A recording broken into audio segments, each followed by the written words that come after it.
15 years ago, we started Transition Garden. It's a way to use a garden to build community, to build additional strength of local control over what's going on in the outside world. Communities working more closely together, working on food production, which is important, of course, to everyone, and a way to really build that community empowerment. Garden grows through the seasons that flow. Our garden grows, our garden grows.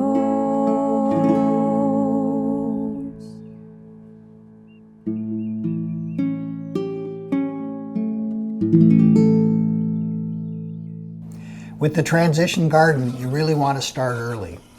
Take maximum advantage of a long growing season. So we're going to get out there right now. Ground's still frozen, it's still cold, but that's a good time of the year to really get going with your garden.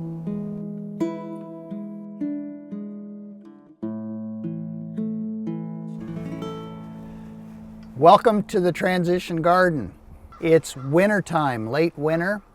The ground's still frozen, but things are starting to happen. So I'm going to point out some of the things that are important in the very early planting stages, the early planting and so on for a good garden, because you want to capture the whole season. You want to begin very early in the year, and you want to be able to take it all the way into the fall, even right up to Christmas time.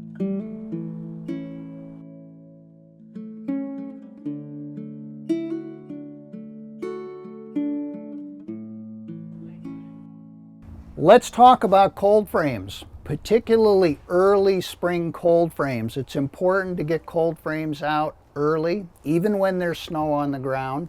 But this cold frame is right in front of this rock wall, which stores heat during the day. It's kind of a microclimate here. We've got a wooden frame on top of a raised bed with a couple of old storm windows. Save those windows. You even find them, people set them out on the roadside for trash collection. They make beautiful coverings, the lights that they're called, for cold frames. Come on over, take a look inside, and I'll show you what is going on inside the greenhouse before we've even planted anything. What we've got in here, the soil now is perfectly thawed out, good rich soil. It's starting to warm up, ready for planting. So if we can take now our lettuce transplants, cold hardy lettuces, other types of transplants, and already start to put them in here, even though the nights are still getting quite a bit below freezing. If you look over here, this is a perennial. These are chives. Some of the dead tops from last year, but look at all that green growth coming up. And as I said, the ground outside still frozen, but in this cold frame, it's warming up. We're going to be ready to start cutting chives here in another week or two. Beautiful, fresh, nice green spring chives.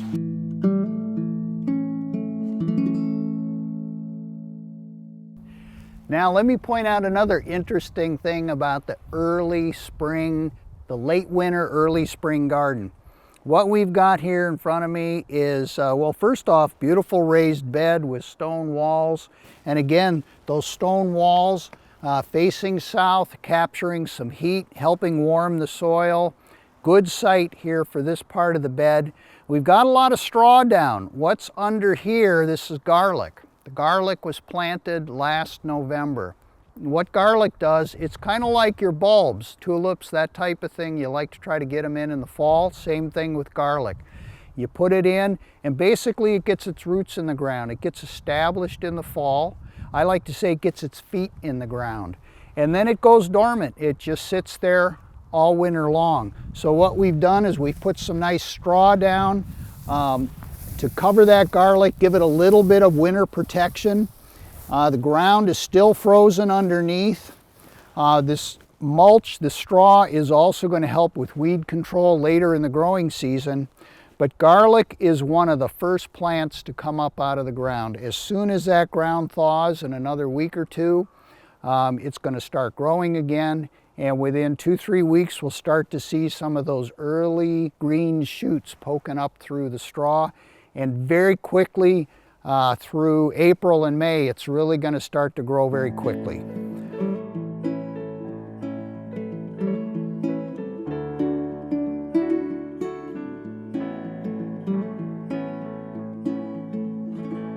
So let's check in with the beehive.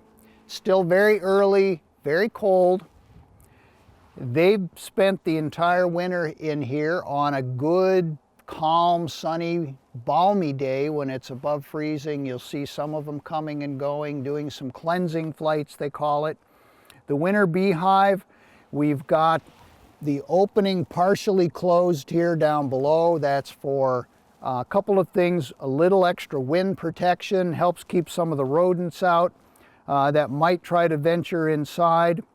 The bees, the way they stay warm, they don't go dormant. They actually cluster in the middle with the queen right in the center, trying to keep her in a very warm state. The rest of the bees take turns, who's on the outside, who's on the inside, all staying warm. And that cluster will move around to where the honey is. And that's the honey supplies is what really keeps them warm. That's what they depend on. We think that they've got enough honey. We'll be checking to make sure their honey stores are good. And they're also going to be on those clear, calm days looking for that heath and that heather and those other blooming flowers.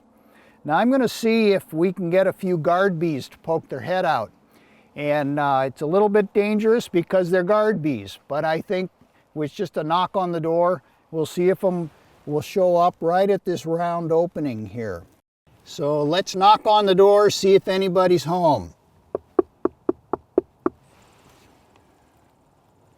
This is where I actually get nervous that they're okay. So what we'll do later is we're going to lift the lid, take a peek inside. We may lift this upper box just to see how heavy it is. That's one gauge for how much honey is in there, just to make sure that everything's okay and they're going to get through the next few weeks before the first blooming flowers start to come out.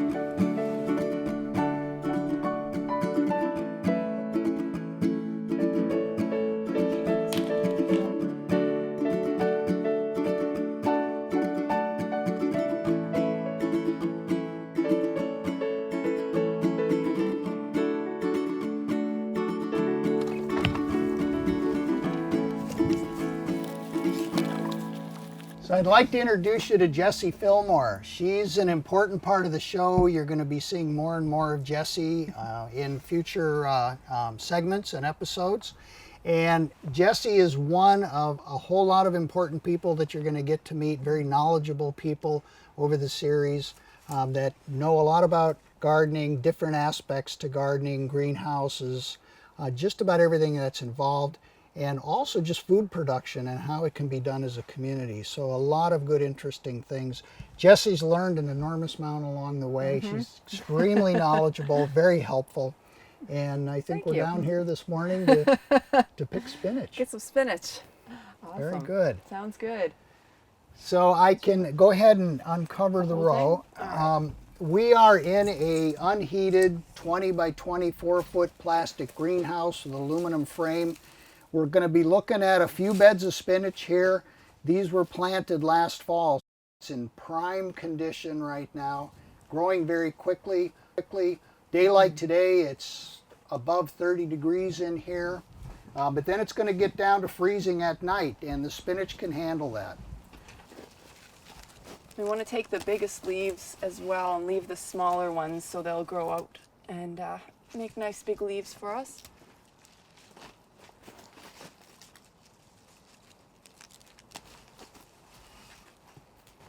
So spinach is great too. It's loaded in lots of vitamins and minerals. It's a great source of iron as well for a plant-based source of iron. Lots of magnesium as well to help with muscle contractions and helps with the enzyme processes in the body.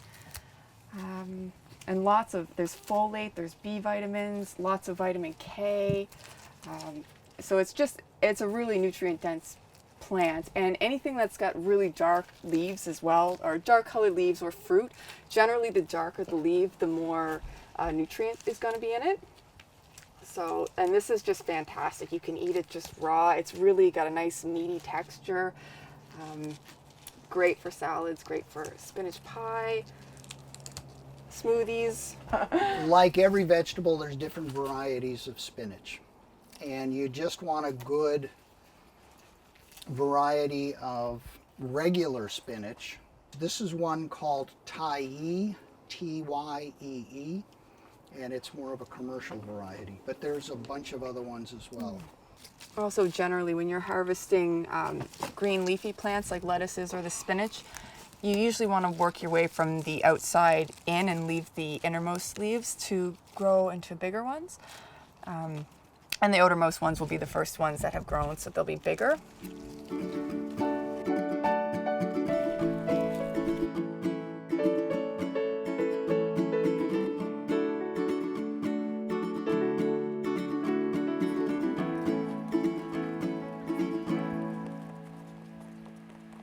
So what we like to do when it comes out of the greenhouse like this is basic salad spinner.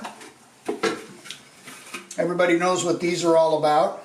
And what I like to do is just go through them fairly quickly. So here's a leaf now. It's got a little bit of a dead part on it. I'm just going to pull that off.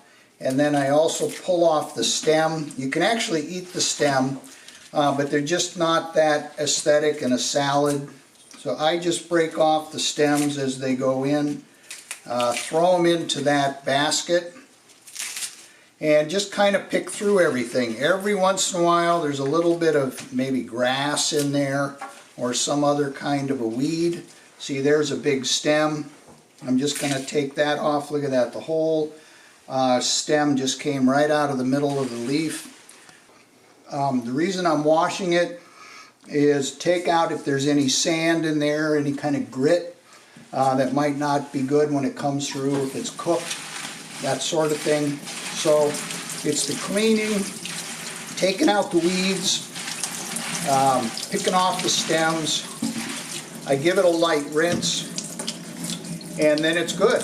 And what we do is we put this in large plastic containers in the fridge after I spin it dry, and it's good for a week, week and a half. But you got to keep in mind, the older your vegetables, the less nutrition they have. So nothing like having it fresh right out of your grocery store, your outdoor grocery store, just like that. There we go.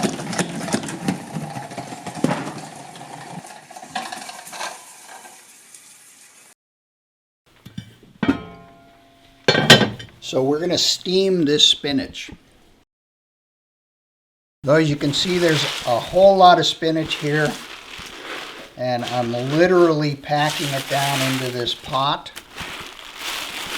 So we've got a huge pile of spinach smashed into this pot here. Put the lid on it. It's even wanting to stick out around the sides.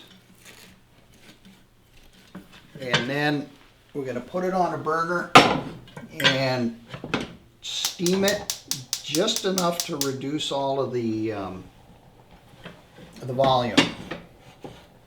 And then we're ready to mix in some feta cheese, some egg, and it's going to go into the pie shell.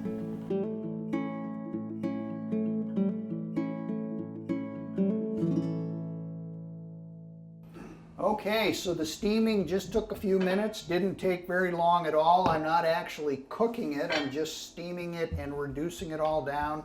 And look at that, there's almost just a fraction of the volume that we started with.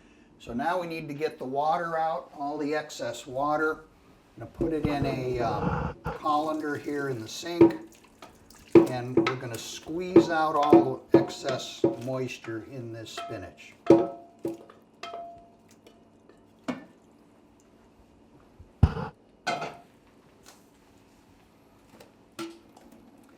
So I'm just with this wooden paddle here, spatula, I'm just squeezing out all the excess moisture out of the spinach.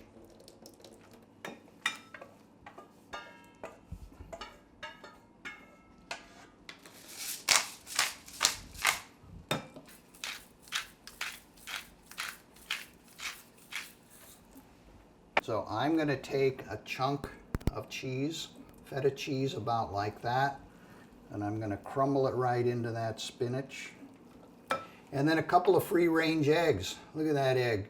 It's almost green, the outside. You're not going to see shells like that in a store. It will crack in the eggs. Ooh, that one's got a nice deep yellow yolk in there. There we go. And then we're going to mix this all up. And then what I'm going to do, take this spinach filling and I'm going to pour it into that pie shell.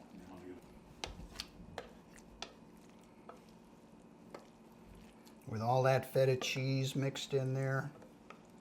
Incredible. Okay. So here's the top. Now it's not baked yet, so it's fresh dough, again from a store. So I'm going to tip it out. I did add some flour to the bottom so it wouldn't stick in the pan when it was still frozen. I'm going to lay that right over the top of the crust, make it look pretty.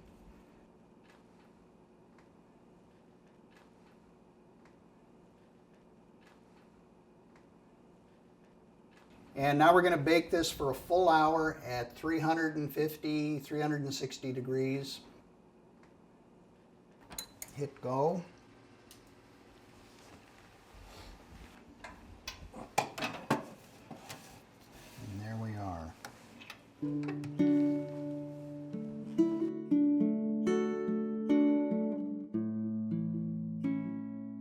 When Mother Nature is giving us a little run for our money, there are ways to bring flowers, color into your home, and the most common way is with forsythia. Forsythia needs a cold period. Usually people can even start picking forsythia branches in February to force them to bloom. So it's really not rocket science. It doesn't require a whole lot more than keeping an eye on your forsythia bush, and many people prune bushes this time of year before it gets warm. And so I know where there's a very large bush in my neighborhood, and I love to go and cut branches. So as I'm coming along through the woods, I can see this forsythia bush because it stands out for its color. It has a little bit of a yellow tinge to it compared to the other bushes and trees surrounding it. So I'm looking at this forsythia and thinking it needs a little shaping. It's a little gangly. And so I'm going to give it a little bit of a prune, which is a good thing to do this time of year. A little competition over here with it connecting with this other tree. So I'll probably cut this branch that's coming out and see what happens. So I'm looking here. Just gonna get what you can. Okay. This is a really nice branch for cutting because I'm looking at it and there's a lot of blossoms here on the end. And some of these, like this one up here, it's like a sucker. You can see this one up here. There's actually I'm not seeing any blossoms on it. So I'm not going to cut this. I'll probably cut this one for pruning purposes, but I'm not going to cut it because I don't see any potential blossoms on it. More as an investigation than anything else. But this branch I've really got my eye on, as it could really use pruning, and it's a beautiful branch for my purposes. Now you can see that this is a beautiful long branch, and there's these little side branches. So I won't cut that now. But when I get back inside, I'll cut these little ones and put them in a smaller jar. When I cut, I always cut right above a little sprout. So I'm looking at the length of it, and I wouldn't cut here because then this will become dead. This will die. But if I cut right above the joint there, then I end up with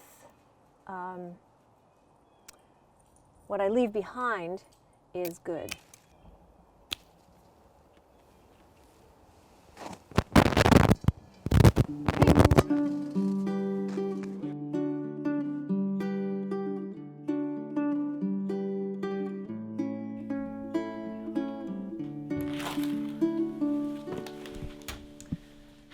Bringing in my forsythia.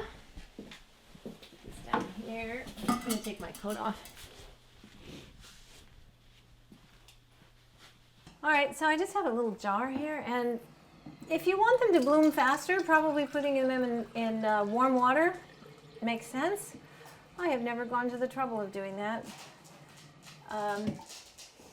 Works for me to just cut the branches. Some people even cut them underwater. I think if you want them to last longer, you can cut them again underwater.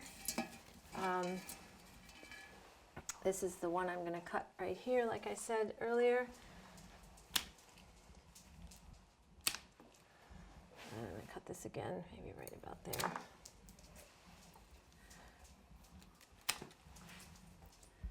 And I'm going to find a little, oh, this is a really, I've had them in here before.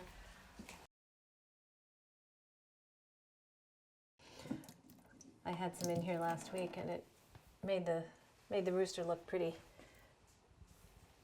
fancy. I put these little short ones in a small container, and they'll bloom very nicely. You're the rooster, Chinese. You're the rooster.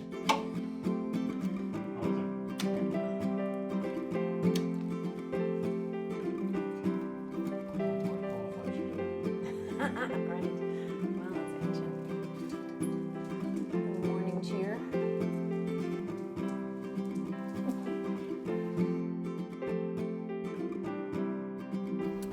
Okay, here we are an hour later. Look at this.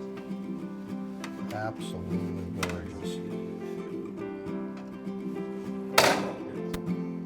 Garden And let's cut into it. grows, garden grows, garden grows, garden grows. Okay, let's see what we got in here. And I know you love me, and I know you care, and I know as the sun does shine and the wind does blow,